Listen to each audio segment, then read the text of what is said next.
কসবাকাণ্ডে এবার মুখ্যমন্ত্রী মমতা বন্দ্যোপাধ্যায়কে নিশানা করলেন কংগ্রেস নেতা অধীর চৌধুরী। বললেন, কসবাকাণ্ডে রাজ্য সহ গোটা দেশ লজ্জিত, কিন্তু মুখ্যমন্ত্রী লজ্জিত নন। তিনি এখন মিস সাইলেন্স হয়ে বসে রয়েছেন। কসবায় যা ঘটনা ঘটেছে সেটা সারা বাংলার মানুষকে লজ্জিত করেছে। আমার শুধু একটা জিনিস অবাক লাগছে, সারা কসবা নিয়ে সারা ভারতবর্ষ নয়, সারা বাংলা নয়, সারা ভারতবর্ষ নিয়ে আলোচনা। আমি কয়েকদিন আগে দিল্লি থেকে এসেছি, সেখানেও এই কসবা কাণ্ড নিয়ে আলোচনা শুনেছি। তারা জিজ্ঞেস করছে, দাদা বাংলায় এরকম কি হচ্ছে প্রতিদিন?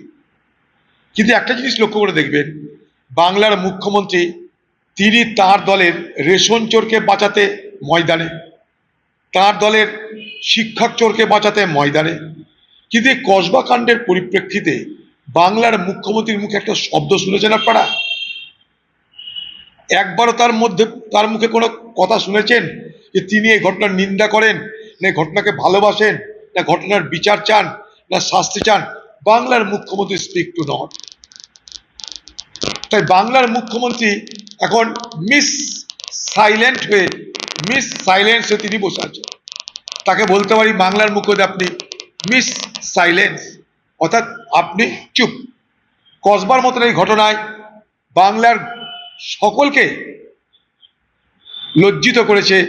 শুধু একমাত্র যদি কেউ লজ্জা না পেয়ে থাকে, তার নাম বাংলার মুখ্যমন্ত্রী মমতা ব্যানার্জি।